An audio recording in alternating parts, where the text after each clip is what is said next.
Hi guys, welcome back to August Love Story. I'm Artika. And I'm Tommy. And today we are reviewing Married at First Sight, Season 12, Episode 8, and it's titled Face to Face. Before we get into this episode review, please take a moment to subscribe to our channel and turn on the notification bell. So let's start with Brianna and Vincent. So while we were I won't say while we were watching this. While we were watching Unfiltered, I said Vincent probably did not leave. Yeah. And when we opened back up, we found out that he did not necessarily leave. He left the apartment, but he did not go back to his place. He ended up coming right back. He said he made it to the parking garage and he came back. They had a conversation discussing why he left, and they talked through as best as they could his notion of feeling disrespected. Yeah. You got anything about that? I was gonna say, no, I really don't have anything about it. I was about to jump to the next. The next couple? No, the next. Oh, go ahead. Yeah. So then he met up with his friend. Can't remember friend's name, but this was the friend from the very beginning. Yeah. I think I missed everybody's name except Cole. And that was with Eric and Virginia. I wrote down another friend's name. Oh, okay. I was terrible. So as he was talking to his friend basically told him, which was the theme of tonight's interactions with friends, that, hey, you got a good person here. Stick it out. Try to work it out. Mm-hmm. He admitted to his friend that he was embarrassed, and his friend just basically told him, hey, you need to respond better. And that's all I have for that interaction. Did you have anything else? I was going to say, he also told his friend that he was very delicate when communicating with his wife. And I was like, yeah, that's going to go out the window. It doesn't have to, though. It doesn't have to, but it's like trying to communicate with a person while walking on eggshells is fairly difficult. But if Vincent is a delicate communicator in general, I don't think it will change. But we don't know enough about him to say if he is or isn't. But if you are a delicate communicator, then yes, like you are a direct, straight to the point. And I am much more of a sandwich it in with a compliment.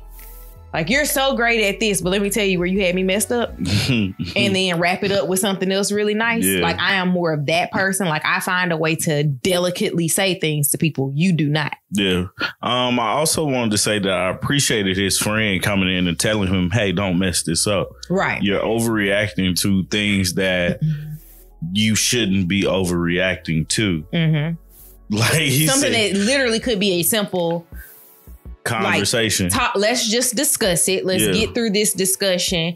And I mean, sometimes, it happens in our relationship. Sometimes you have to get to your point of like bubbling over. Yeah. And it doesn't necessarily have to be with the other person, but you got to get all of that emotion out, and then you can become a calm and rational thinker. I mean, he made Vincent seem kind of small though when he was like, bro, you was finna really go home over the champagne. And he laughed the entire time. He did. And then called him Champagne Vinny. Champagne Vinny.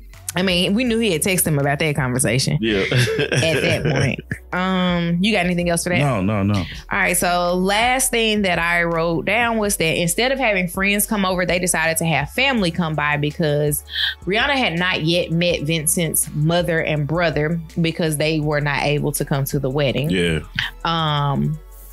And then Brianna's mother and sister also came by. So that was pretty cool to actually get to see the in-laws have to interact with each other. Brianna did classic, como se dice. Right. That's everybody go to. Like, I don't know how to say this, Ma. How you say this? So, like, it was really nice that she was at least, trying to...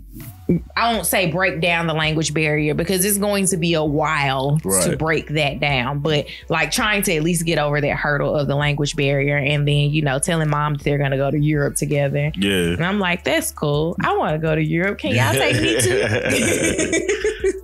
Nah, I thought that was really dope, man. They got an opportunity to see the interaction and get to interact with each other's families, and stuff like that. So I thought that was pretty cool, and it was much needed at that moment. Yeah, I think so. Just because, at first I thought that his mom would be kind of like feeling out of place a little bit. But she felt real comfortable when they got into that game. At first, I didn't understand the game that they were playing, but then it wasn't. It didn't roll off right. But it was very like bridal shower-esque. Right. But not family gathering at the house. Wouldn't have been a game we chose to play. No. But even with our families. Right. Be playing spades. Nope, not doing that with our families either. But just to seeing that interaction was great, and seeing the mom interact with Brianna was great. And the interaction between the Brianna's mom and Vincent, you know, so that was pretty cool. Yeah. Fun times. That's all I have for that couple. You got anything else? No, that's it. All right. Next up, I have Virginia and Eric. All right. So we opened up finding out that Virginia went to Savannah for a wedding. And I thought, why didn't she take Eric? But then I remembered, technically, nobody is supposed to know that you've like done this show and how the relationship is going until it comes out on TV. Yeah. So... yeah. Well, Eric didn't know that Eric had a wedding to go to. Oh, he did? Yeah. Somebody's wedding probably wouldn't have been gone to. But, you know, it is what it is. Well, it was a wedding planned before they got married, so doesn't matter. I'm married now. Go for it. So he meets up with Ryan while they're out walking the dogs, and it's cute that Ryan has like jumped into being a dog dad. Yeah. And Eric has taken on the responsibility of being a double dog dad.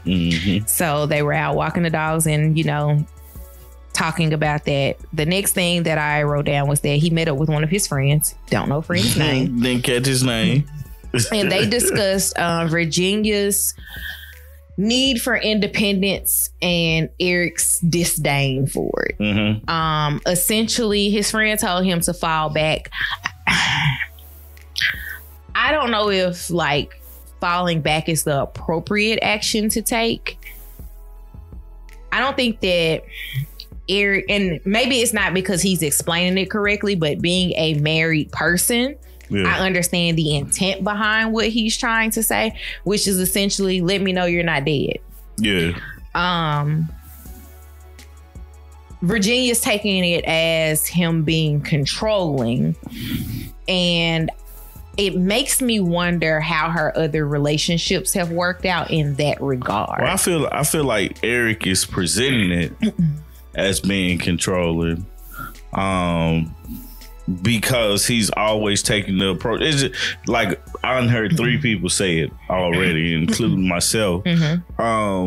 He takes the approach of, it seems like he's talking to his child when he talks to her. Yeah, that's what I'm saying. Like, I don't think that that's his intent. No, I don't think it's his intent, but it's like, I've been married before, so I got all the answers. Or I've lived with the opposite sex, I have all the answers.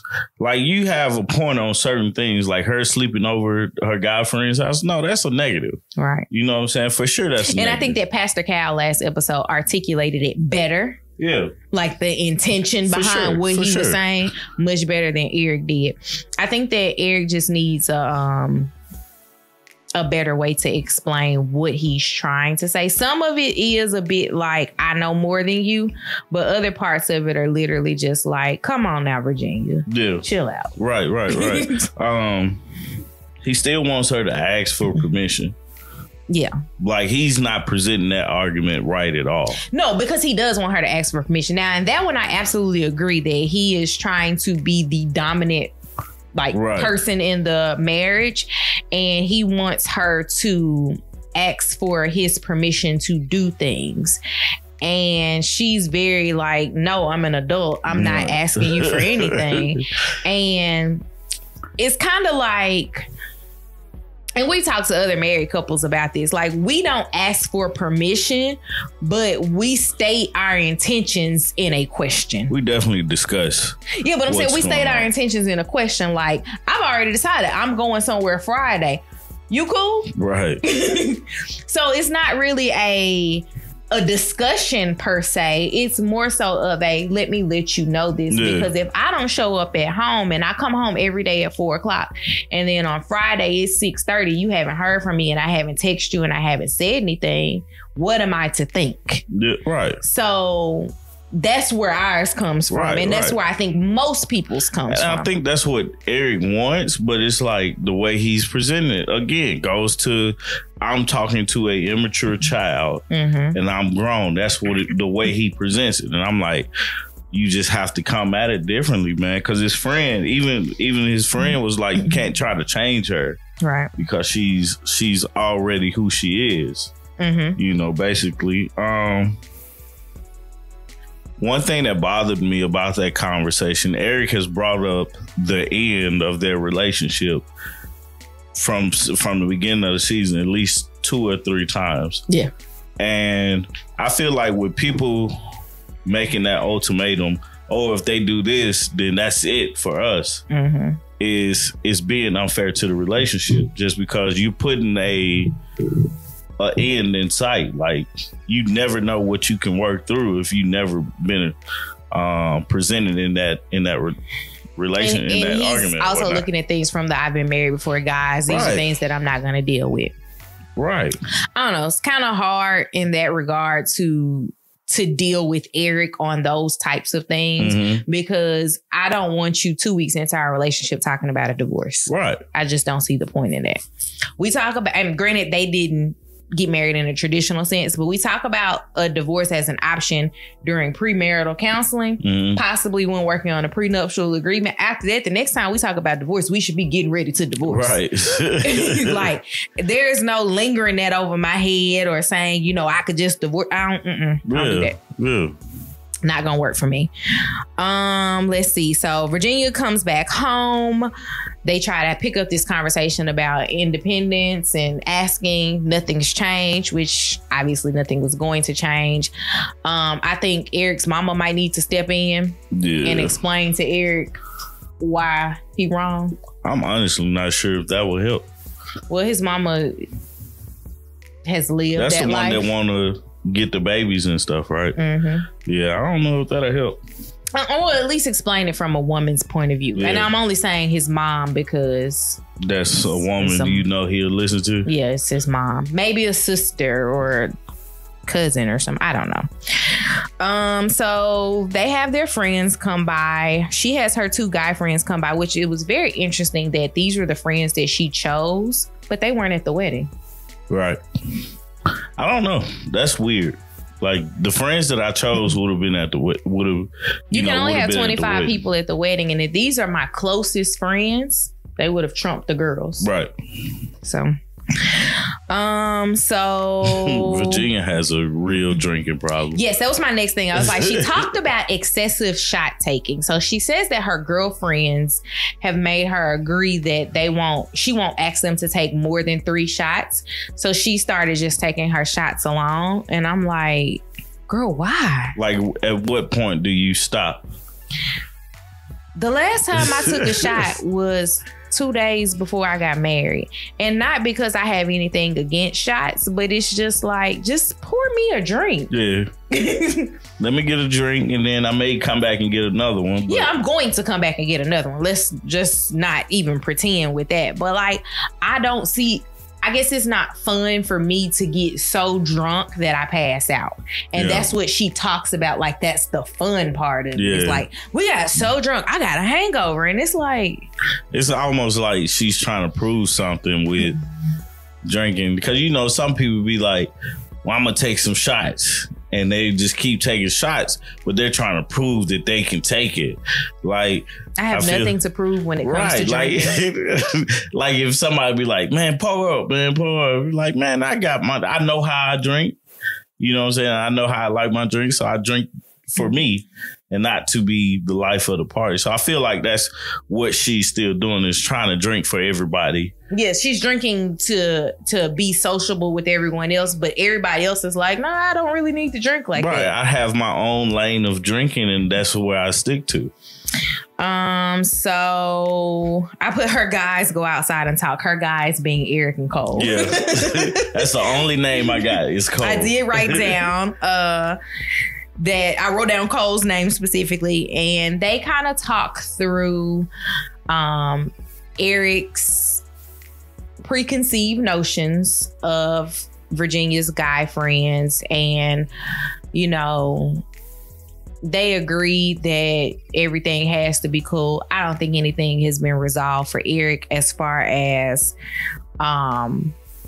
saying that it's okay for Virginia to now pass out at their house. Yeah, no. I just think now Eric knows this person, so he knows he can visually say she went out with Cole. I still don't think that's fair or right. I still don't think that she should just go to their house and pass out on the couch. No, absolutely not. I'm not an advocate for passing out at anybody's house. No, but I'm saying I think that's what her intention was with getting them together. And that was Cole's, like, I'm going to meet you so nothing has to change in our relationship. But like, even we talked about this on our podcast, that when you get into a relationship, everything doesn't have to change, but certain things do change. Things change, not even like because you want them to or don't want them to. They just gradually change. Right. They change because like the time that you're spending with your friends, you using that time, more of that time, especially in the beginning, to get to know the person that you're with. Right. And then on top of that, they don't know each other at all. Right. So there should be more time spent getting to know each other, because it's not like I'm getting to know you as the person living in my home. Exactly. I'm getting to know you completely. Right.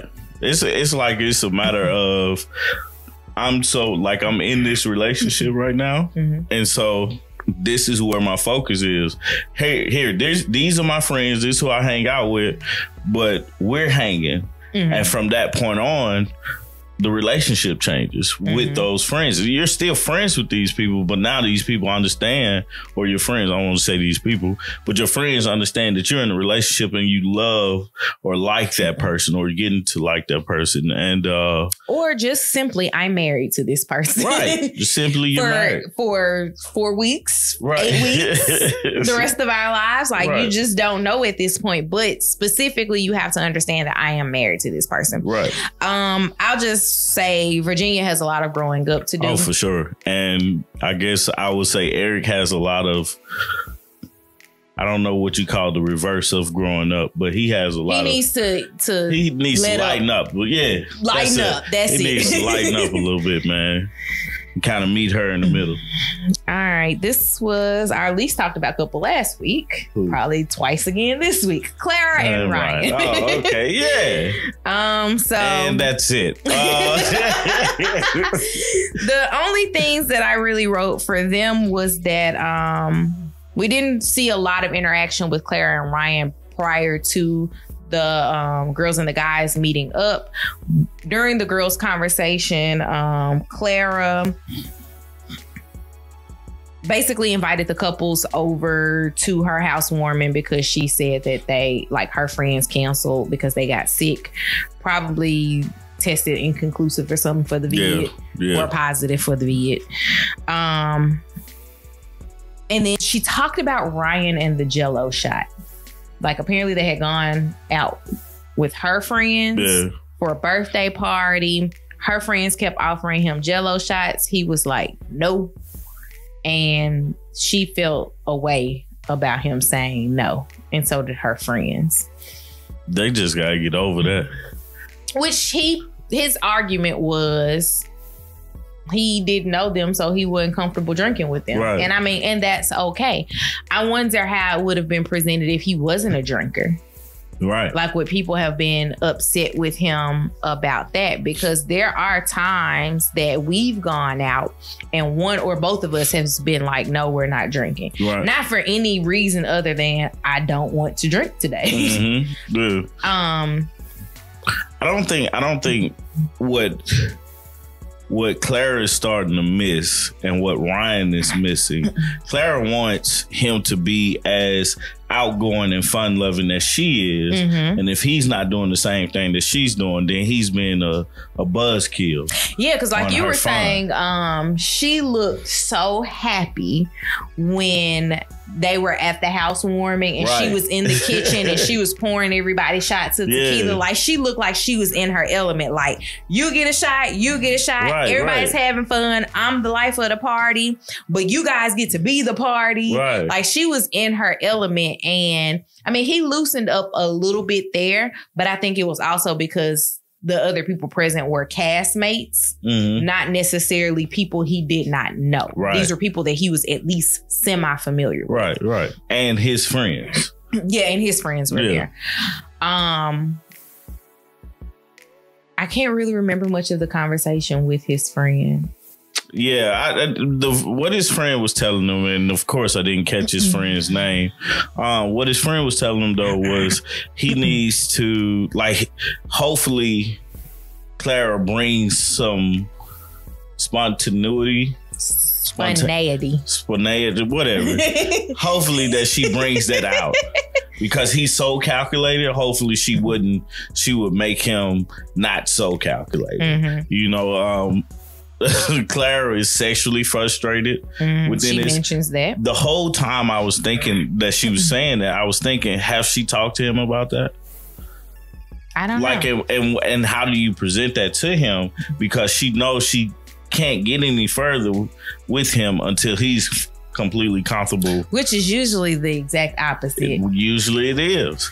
But he's like guarding my body and my heart. Right. Truly is. But Ryan is I don't know, man. He calls himself old. Maybe he's trying to not have sex with her in the event that this doesn't work out after the 8 weeks. He can. And I believe, I'm not really sure, but I believe you can get an annulment if you don't consummate your marriage. Yeah. So he's like, nah, we ain't gonna do it just in case. It's my out. And I don't have the blemish of a divorce. But it's man, like, she could be sexually frustrated.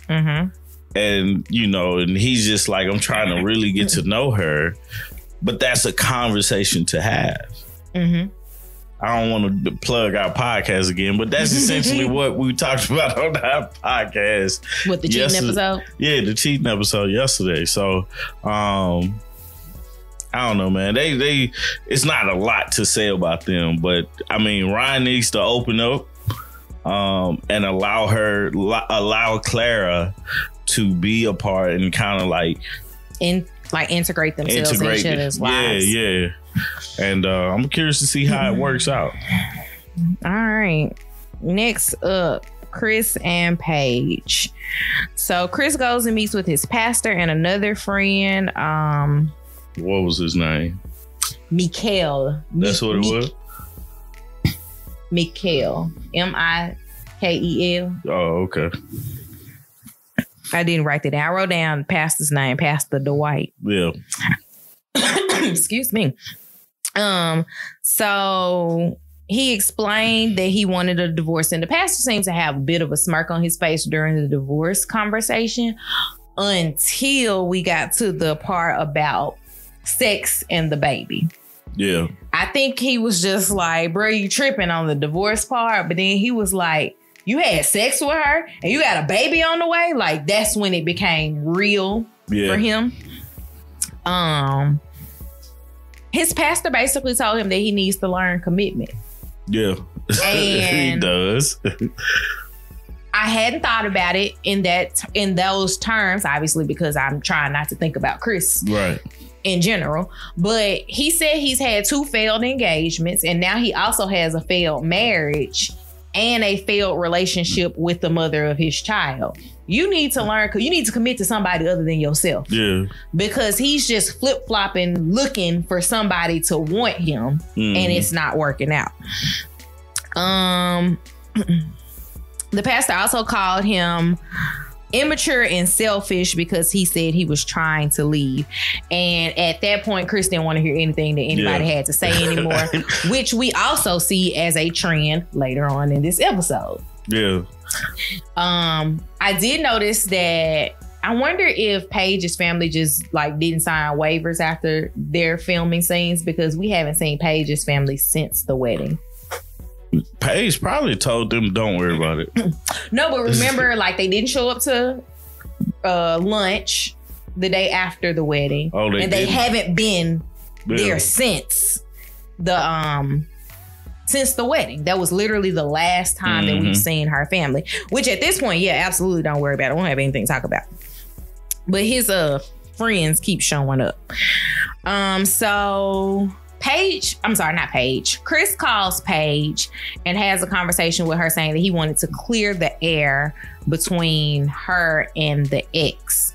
And Paige was basically essentially saying, I don't know what we have to talk about. I'll get back to you. Right. I'm surprised that she got back to him and said yes, but I guess I shouldn't be surprised. She probably was curious to see what this girl looked like. Production probably edged it on. Right. Probably not so much Paige wanting to know, but more so like production was like, girl, just do it. Like, you got to do 8 weeks. But then just give us this. But then again, it was something that I thought about while we was watching and we talked about. This was the friend episode. And so it just only makes sense. We have to have somebody come in for both of them. Her people aren't filming. Her people not filming. See if she'll come in and talk to them, because as we saw, the conversation was pointless. Like, nobody was cheated on. Right. You know what I'm saying? The person that was wrong in the whole situation was Chris. Right. Chris is the one wanted Paige and the girl Mercedes, which is a funny name to me, but the girl and Mercedes, Paige and Mercedes, to sit down and talk with each other, but they really didn't have anything to talk with each other about. That's what I was wondering. What air were we trying to clear between the two of them? Because Mercedes came out and Paige later on said the same thing. I don't have any ill will towards you. I don't have any ill intent. I don't know you. Right. And as Paige also said during that, not just that I don't know you, you have not done anything wrong to me. Right. I have not done anything wrong to you. So what are we talking about? So I think that he was trying to make TV. He thought that he was going to come on there and he was going to look like this guy that everybody was all on him and, you know, wanting to like fight over him, and that's not what happened. Right. Because Paige and Mercedes were very adult about the situation. Now, one of the things that Paige did, and I think she could have done a better job at it, but she did it very calmly, was she aired him out. Like, oh, he didn't tell you that he was having unprotected sex with me? I could have been pregnant. We could have both been pregnant. What was he gonna do then? I was like, Paige, why even bring that up? Lay it all out there. Because he's obviously, for this girl to agree to meet with Paige, says that he's told her something about Paige. So let me just, like she said, I'm an open book. Let me open this book up for you. Let's turn to chapter 1 of the, or chapter whatever of the Chris and Paige show. Yeah. So this is it. We had sex. It was unprotected. I could have been pregnant. I did think I was pregnant for a minute. Turns out, hey, not pregnant. Girl, that's your baby. You do you. Once he saw that they weren't going to fight with each other, he became very irritated and, in his words, frustrated. And Mercedes was like, you're always irritated. You're always frustrated. And I'm like, why do you keep having sex with this man child then? It was a matter of his attitude changed when she was like, yeah, we not getting back together. Oh, yeah, it absolutely changed, because she was just like, I'm pregnant, not desperate. That's what I took from that. Yeah. Like, I am pregnant with your child, but we do not need to be together for us to have a child together. And so I am proud of her for coming to that conclusion. Now, I don't know if anything has changed since then in their relationship. I'm hoping that she has, you know, cut her ties with him in that way. And it's just literally if she is still pregnant, because I've heard and seen on different forums online that she's not pregnant. If she is indeed still pregnant, or if it is indeed his kid, that they do what they have to do to co-parent. Yeah. That's the only thing that I could wish for them. Chris always says he doesn't want to disrespect her. But he is the most disrespectful person on this season. Because he's equating his respect with, I was honest with you. I told you from the beginning I didn't like you. I didn't think you were pretty from the beginning, or I wasn't attracted to you from the beginning. And I never told you a lie. I always told you the truth. But it's like the disrespect comes from actually, it's the how you do it. It's how you do things.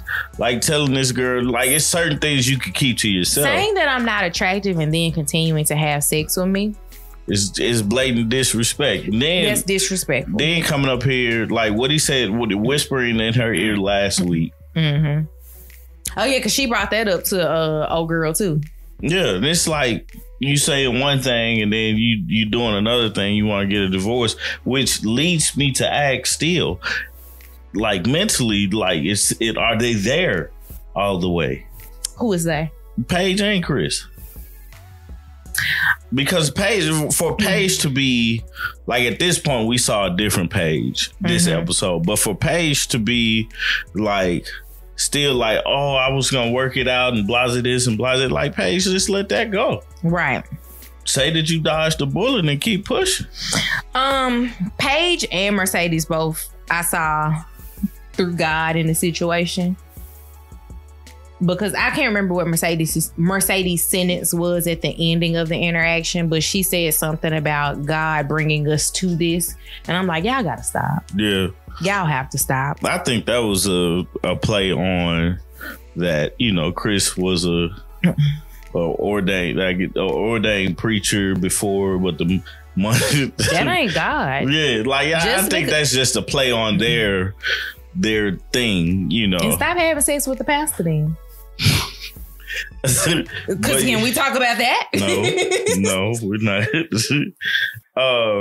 I don't know, man. The whole conversation was weird. Then for Chris to get mad at the end, that Paige trying to say she's being rude. Chris, like, you have no, nothing. Paige like, was you just gotta sit there rude. And listen to it. Paige was only being rude to Chris because Chris thought that she was gonna sit there and just cry and be sad and not say, hey, he did this, he did that. I think that his intentions were whack. He's a whack person. He's disrespectful. And both of y'all are dumb and can deal with it. Yeah. She said that not in those words. Yeah. I wish the Paige that was cussing on the producer's voicemail would have been the Paige that showed up. You're not going to get that Paige. You're going to get a more cleaned up Paige on camera. No, absolutely. I get that. But even without the cursing, I think that Paige still could have shown up. Yeah. The thing that bothered me the most about Chris was he never said much to guide the conversation or we didn't see that him interjecting into the conversation the goal of the conversation. He only interjected when he got upset and he threw his tantrum and was like, it's Sunday, I'm ready to eat. Yeah, I can't wait to go eat. I can't wait to go catch up on the games and read my Bible. I was like, bro, you should have been reading your Bible. Like, it's just frustrating. I'm glad that they, Paige ended with I don't want him no more. I'm not trying to work out anything with him no more. I'm pissed off that they're going to sit down yet again. Yeah, but yeah. Like, because I did not see a divorce attorney present. Seeing them. So what are we talking about? Right. Like, what are we talking about here? So yeah, it's frustrating, and I understand they are a part of the show, so they have to be on it. But I don't know. Man, let him count his losses and pay whatever he gonna owe. Right. Last but not least, we got Haley and Jacob. So Haley met up with her friend and explained that his clothes are weird, that Jacob's clothes are weird, and so is his style. And that's what's off-putting for her. And I'm like, But that's not the core of the person, Haley. Yeah. Like, you got to get past the neon sign. And one of the things that he said in the Unfiltered episode, and I'm sure this was not conveyed to Haley during the process, was like, if you just let him have his little room with all his weird 80s stuff, he would be okay. The rest of the house could be normal.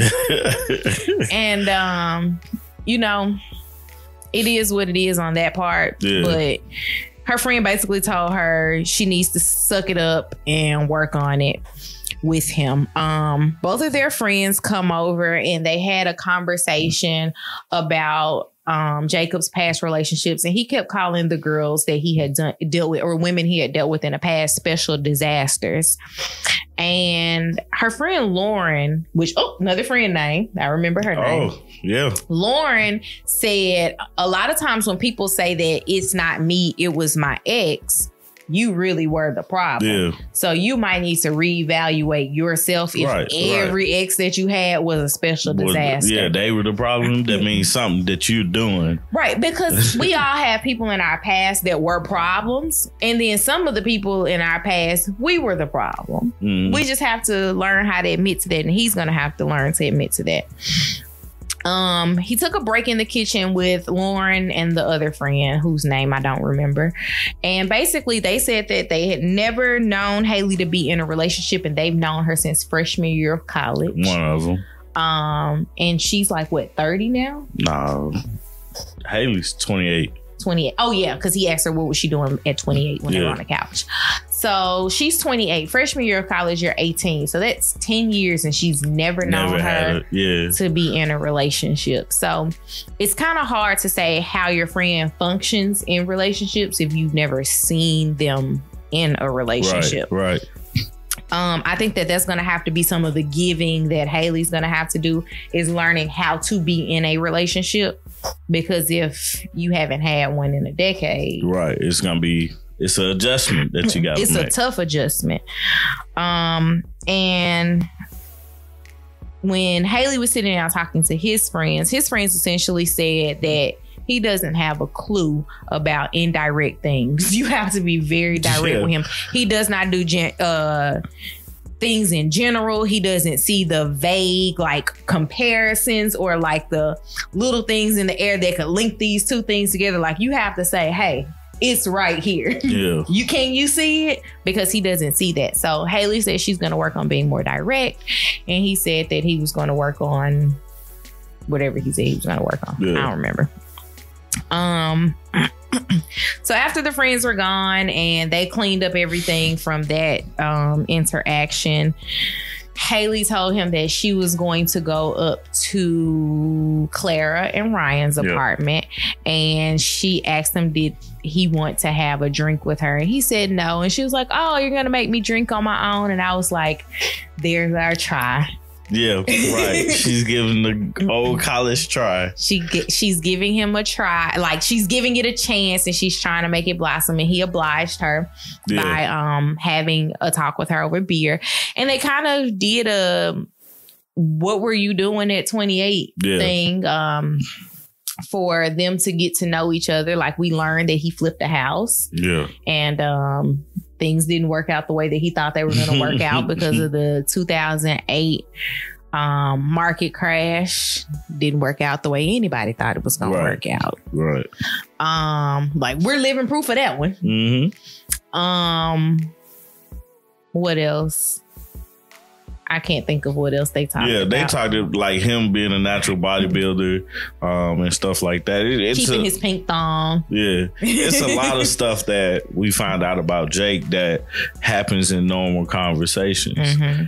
And that's the one thing that I appreciated the most about everything, is that Jake starting to have conversations. He's not people. Just the weird guy that's obsessed with the 80s and his beach and his what else does he have at his house? I don't know. Dogs. The dogs was getting along in this episode too. Yeah, because I think the rowdy one wasn't there. Because it's like 3 dogs that he had, right? Yeah. And only 2 of his dogs were there that I remember seeing. So yeah. So I don't know, man. Haley and Jacob, man, they just, they're trying. You see them actively trying in this episode, get to know each other better.